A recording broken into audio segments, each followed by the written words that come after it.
Hello guys, you are listening to Canopy Pod. We believe in delving deep into the unknown. I'm your today's host, Parmeet. Yes, I'm the same person that came as a guest to the pilot episode of Canopy Pod, and now I'm back as a host. So let's get started.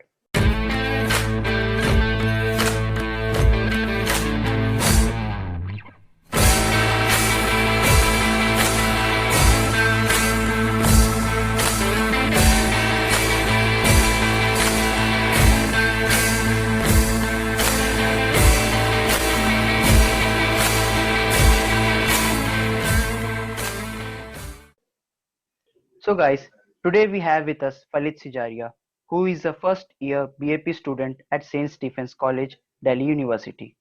He is the founder president of Studometrics, which is a student run organization that aims to provide a platform to all the talented students and help them in fulfilling their ideas and aspirations. Welcome, Falit, to Canopy Pod.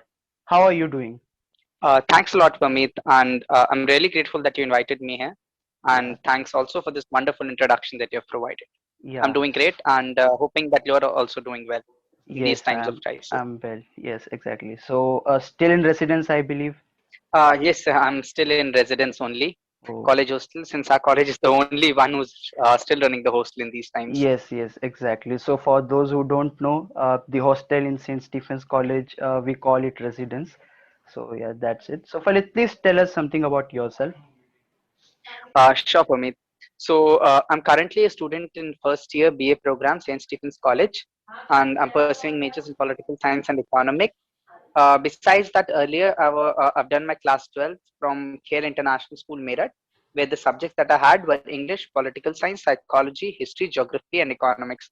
So I had Hmm. 6 subjects, out of which political science and economics is what I'm majoring in.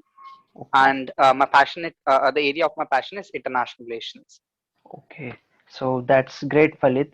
So, like, how did you come up with the idea of like starting an organization for students' interest and helping them develop their skills? So, could you tell us about the story behind the ideation of Studometrics and more on what it does? Yes. Sure, Parmeet. Sure. Yeah.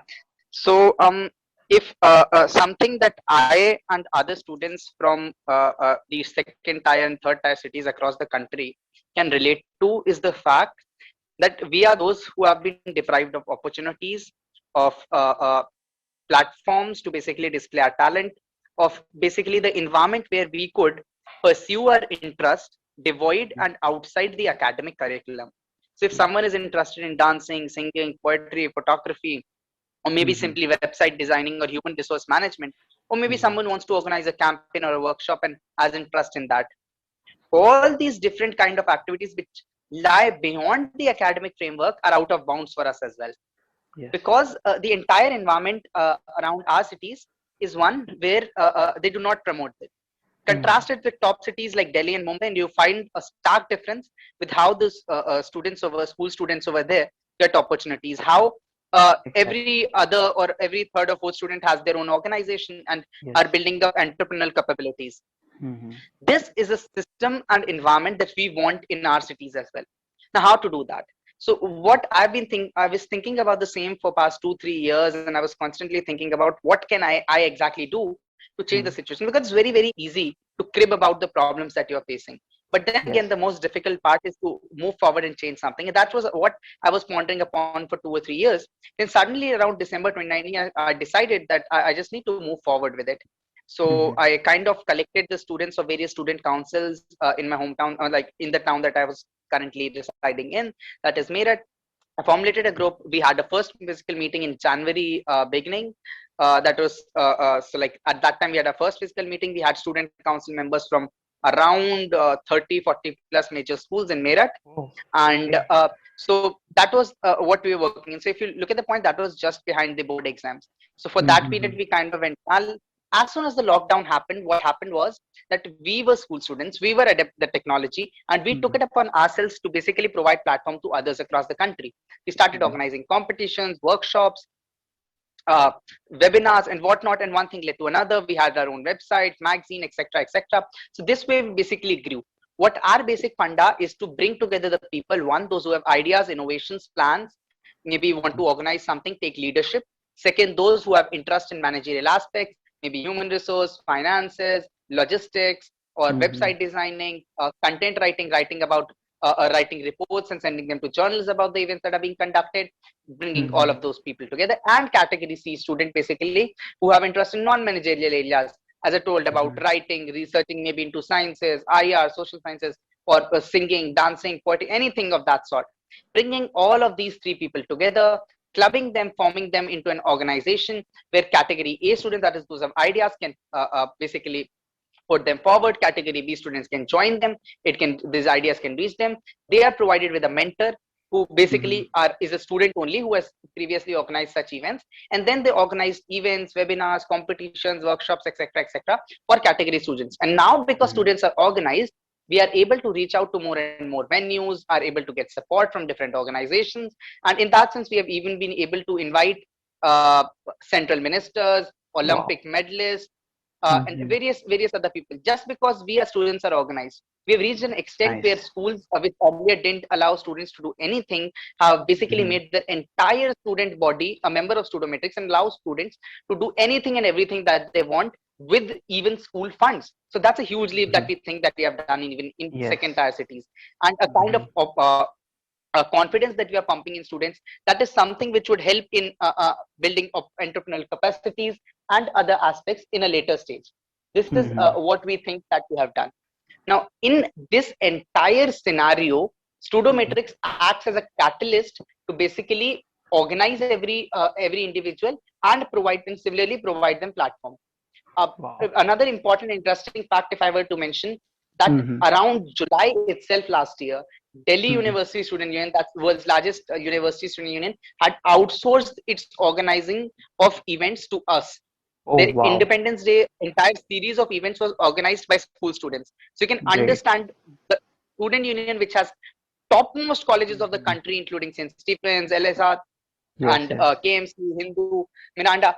That student union basically outsourced to school students to organize this competition. That to second and third tier Really. cities, not those of Delhi, Mm-hmm. Mumbai, etc. That Really is what great. we call a leap, Wow. and that exactly is what Studometric stands for. Yeah, so I'm really fascinated, Khalid. I was personally really fascinated, like when I got to know that you're running an organization and that too at a young age. And I clearly resonate with what you said, like the lack of opportunities in, tier two and tier three cities, the schools of these cities. So like I myself come from a small village in Maharashtra, and I never really got the opportunity to, discuss these things back there. But now, like when I am with well, I'm in a college like St. Stephen's, and where I'm meeting friends like you, like it has really helped me broaden my horizons. So that's a really great work your organization is doing. And another thing related to this question I wanted to ask you is that, so what factors were there like that helped you set up such an organization? Like I think that you might have got enough support from parents, from school teachers, and presence of proactive friends as well, because as you said that instead of just pondering over that problem, you decided to solve the issues which you are facing. So what are the factors do you think that helped you? Okay. So the first factor that helped me was my networking. So before Studometrics, what I did, so like till class ninth, I was in Ghaziabad. That comes under Delhi NCR. So I had some sort of exposure, even though till ninth there wasn't much, but I still had better amount of exposure than the people in Meerut. I came Mm-hmm. to Meerut in class 10th. I did my first MUN, and in Mm-hmm. class 10th itself, by after 2 or 3 months, I decided that I want to organize my own. So in class 11th, I organized my own MUN at an international level. I had organized basically two times, in once in a private university and once in a government university. That was named Diplomatron. So for Mm-hmm. that, I formulated the entire team, and I had Sure. traveled school to school alone. I had taken basically orientations in various schools. I was in contact with various student council members. So I had Mm-hmm. a network readily available with me in class 11th itself, because I'd already worked that hard. So it might appear filmy, Mm-hmm. but at that time, what I used to do, so when orientation and my exam date used to clash, I remember at times in my half yearly exams, I finished my 3 hour exam in 1 or 2 hours, changed Mm-hmm. my clothes, went on a bike to another school to take orientation. So these Oh. are things that I did already done, because of which I Mm-hmm. was in contact with a lot of student council members already, and I Mm-hmm. had a reputation, and that helped me connect with them again when I started with the idea of Studometrics. So I had a pre-formed network of friends and a reputation Mhm. which helped me connect. And second thing that basically acted as a catalyst was the problem itself. That there weren't any opportunities. So there is Yes, no exactly. competition, as well to say, no other opportunity, no other place for students to go. Where else would they Mhm. go? Because they don't have any other opportunity. That's the Mhm. biggest, in economic terms, if you were to say, that's a monopoly. Yes. Because there are no other opportunities, because there are no other organization who even Mhm. thinking of catering to them, this becomes the only organization that they're naturally attracted to. That Exactly. was the biggest catalyst. Mhm. So I feel all that helped me. And the third one was lockdown, which helped us go from just a small town that is Meerut to over 150 cities in just a span of 1 or 2 months. So that's a Wow. great feat, I believe. And Exactly. lockdown did indeed Yes. help it, even though it's a sad Mhm. thing that has happened to our country. But then uh, converting crisis into opportunities is something that we all need to learn. Exactly. So yes, I understand. Like you had some sort of reputation and a great network, and among other factors that helped you to run such an organization, start such an organization. That's really great. And I see, apart from what Studometrics usually does, on Twitter, I have seen that you're also now working to help patients find oxygen cylinders and plasma donors. So that's an excellent job you and your organization has been doing in these difficult times. So I wish you all the very best to you and Studometrics for your future. Okay, so Thanks, now Amit. this is, Thanks. yeah. So this is now a customary question I'm going to ask you. So like, so you said you are in residence, and it's been like more than 3 months now. So would you like to share with us your experience of college, the faculty, res life, and the students you have interacted so far? So first of all, why did I come to Stephens? One very important aspect, despite having gotten admission in some private colleges like Ashoka, and why, a lot of people also ask me why I didn't went to National Law University, Yes, Delhi yes, when I had exactly. gotten into there, or why I Hmm. didn't go to some foreign university. One very important fact is I find a lot of these universities as an elite stronghold. So Okay. if you look at the fee structure of most of this university, they are Hmm. disconnected from the reality. You might find very good discussions on elite topics. You might find very good resources, top of the class faculty, and a lot of stuff in these private universities, for that matter, maybe Ashoka or them. But I Hmm. feel the biggest factor is that they would have deprived me of interaction with people who have come from the ground, people who have Hmm. come from villages, as I'm meeting you. So, as you Yes, said, yes, you're coming from a small village in Maharashtra. yes, This exactly. is the demographic that have been missing in any top-notch university. Being Hmm. a government college, St. Stephen's provided me this very important opportunity of connecting with top students from across the country and who are not just from one particular demography.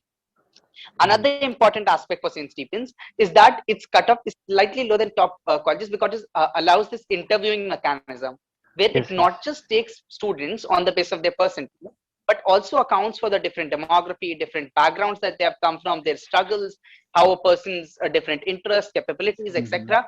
And then in a holistic manner, it gives admission to students. So that is why the students I've met in Stephens have been truly wonderful. I've met Hmm. great students who have the potential to take initiative. As I'm even talking to you, you have started this Oh, podcast, which is a very great initiative, I believe. thanks a Similarly, lot. there are other students Hmm.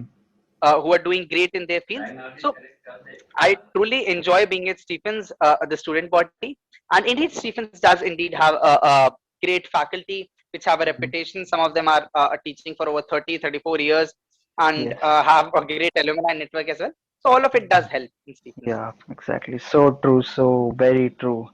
Uh, so, like Falit, you are a social worker, an activist, and educationist. So, like, what are your future plans? What do you think lies ahead for you? Like, if I say, for example, UPSC, academics, social work, or entrepreneurship, what do you think?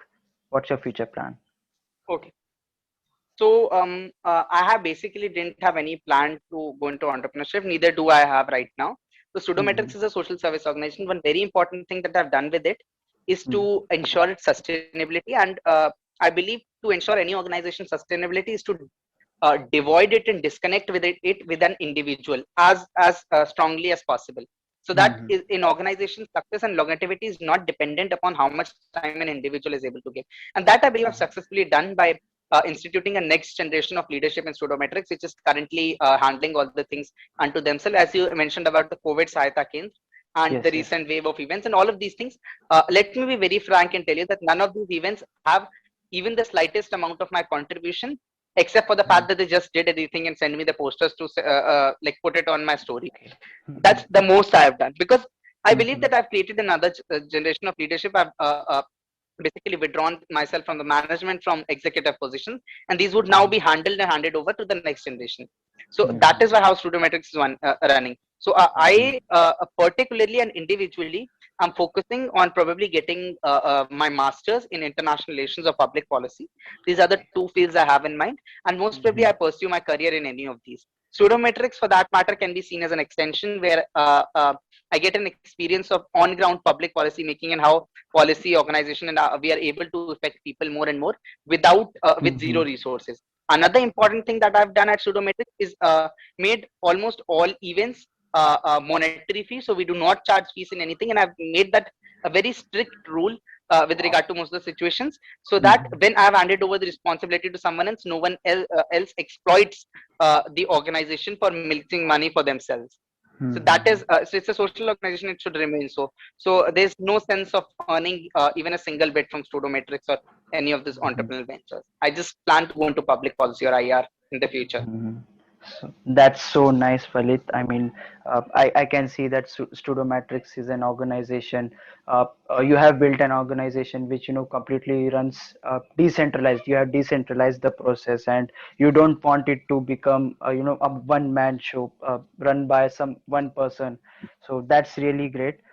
And I wish you success for your future plans. May you get the career of your choice. So thank you there.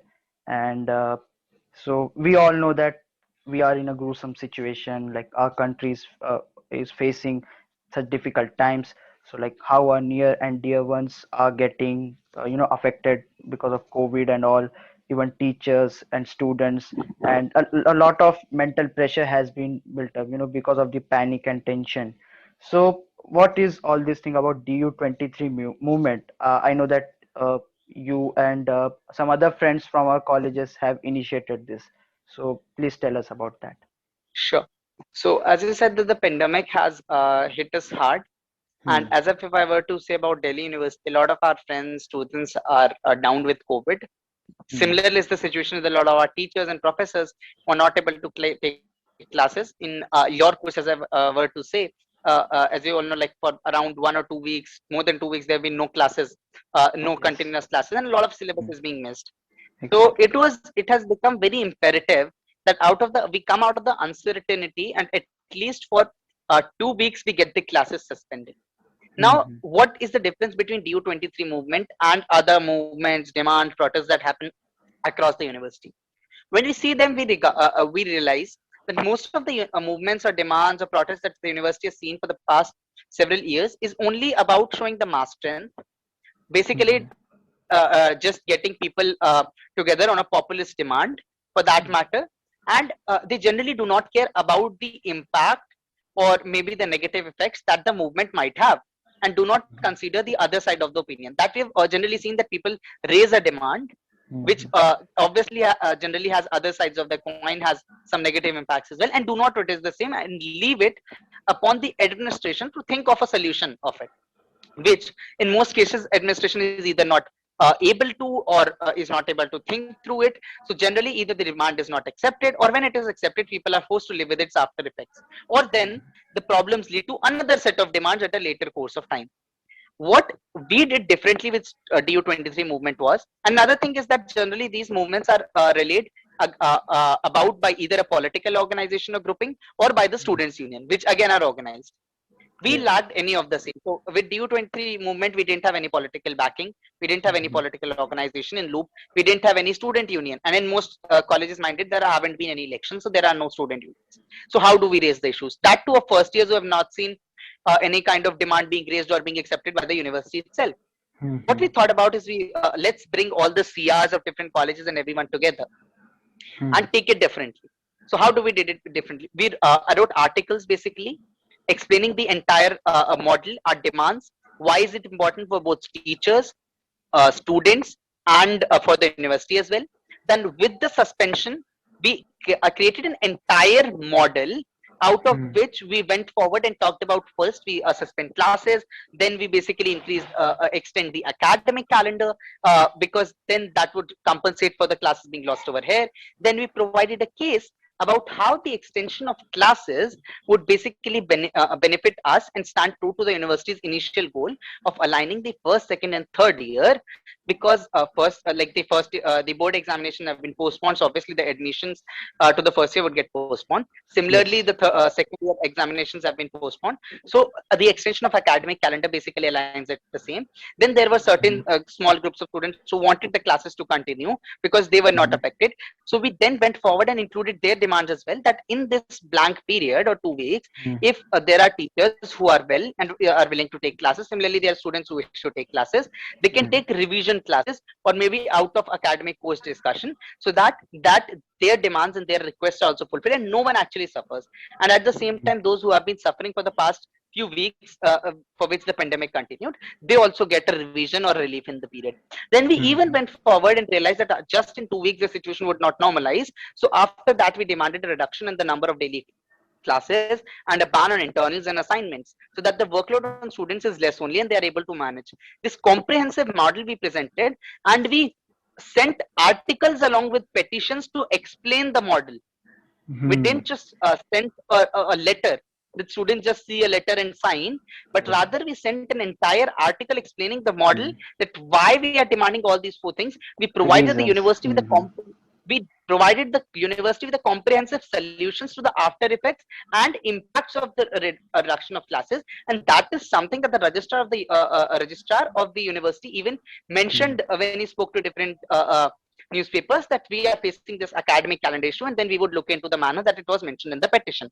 And then Mhm. what we got is, we got similar petitions signed by students from across DU colleges by forming a unit of first year CRs and dividing among us friends various colleges, around 6 to 7 colleges or 10 colleges per person. And then we Mhm. basically talked to the CRs of those colleges, organized them, provided them draft petition, which they simply had to get signatures on, and made everything pretty smooth and centralized, without mind you, without a student union, without any political backing, without any organization, everything in an organic manner, and then approach the media to create pressure through them. And in this Mhm. manner, DU23 movement went on in a wholesome manner, from being just some students to being the CRs or an organized grouping across Delhi University colleges. Wow. So that was really nice, Falit. I mean, we hope that the DU23 movement, the legitimate demands which we are raising, gets accepted by the university. So, thank you so much, Falit, for giving your valuable time and the beautiful insights. I really hope the audience would have gained a lot from it. So, once again, thank you. Thanks a lot, Permeet, and Yeah, hoping safety for all the viewers and listeners of this podcast. yeah, Thanks a lot. sure.